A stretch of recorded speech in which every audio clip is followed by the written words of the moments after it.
வணக்கம். கரூர் துயர சம்பவம் தொடர்பாக சிபிஐ சம்மன் அனுப்பியிருக்கிறது என்று செந்தில் பாலாஜி அவர்கள் தன்னுடைய சமூக வலை பக்கம் வாயிலாக தெரிவித்திருக்கிறார். வருகின்ற மார்ச் 17 அன்று நேரில் வந்து விளக்கம் அளிக்க சிபிஐ சம்மன் அனுப்பியிருக்கிறது.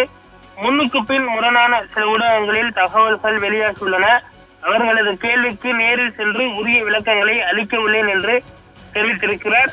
சிபிஐ ஆனது நேற்று பார்த்தோம்னால் செந்தில் பாலாஜி அவர்கள் வீட்டிற்கு சம்மன் அனுப்ப சென்றதாகவும், அவர் அலுவலகத்திலேயோ அல்லது வீட்டிலேயோ சிபிஐ சம்மனை யாரும் பெற்றுக் கொள்ளவில்லை என்றும் மின்னஞ்சலில் சம்மன் அனுப்பப்பட்டிருப்பதாகவும் நேற்று செய்தியானது வெளியாகியிருந்தது. இந்த நிலையில் இது தொடர்பாக செந்தில் பாலாஜி அவர்கள் தன்னுடைய பேஸ்புக் மற்றும் ட்விட்டர் பக்கத்தில் அளிக்கப்பட்டிருக்கக்கூடிய விளக்கத்தில் கரூர் துயர சம்பவம் தொடர்பாக சிபிஐ சம்மன் அனுப்பியது குறித்து முன்னுக்கு பின் முரணான சில ஊடகங்களில் தகவல்கள் வெளியாகியுள்ளன.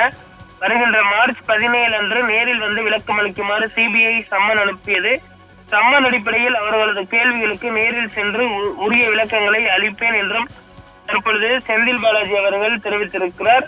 செந்தில் பாலாஜி ஏற்கனவே பல்வேறு வழக்குகளை எதிர்கொண்டு வரக்கூடிய நிலையில் தற்பொழுது கரூர் சம்பவத்திலும் பார்த்தோம்னால் செந்தில் பாலாஜி அவர்கள் ஆஜராகி விசாரணைக்கு செயல்படுத்துமாறு தெரிவிக்கப்பட்டிருக்கிறது. ஏற்கனவே விஜய் அவர்கள் இன்று ஆஜராவதற்கு சம்மன் அனுப்பப்பட்ட நிலையில் 2 வார கால அவகாசம் வேண்டும் என்று விஜய் கோரியிருக்கக்கூடிய நிலையில் அவருக்கு வேறொரு தேதி கொடுக்கப்படும் என்ற தகவல் வெளியாக இருக்கிறது. இந்த நிலையில் சிபிஐ விசாரணைக்கு தற்பொழுது செந்தில் பாலாஜி அவர்களும் ஆஜராக இருப்பது குறிப்பிடத்தக்கது.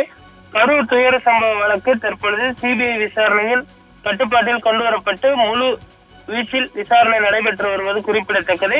விரைவில் விசாரணை நிறைவு பெற்றதற்கு பின்பு ஒரு முழுமையான ஒரு அறிக்கையானது நீதிமன்றத்தில் தாக்கல் செய்யப்படும் என்றும் எதிர்பார்க்கப்படுகிறது.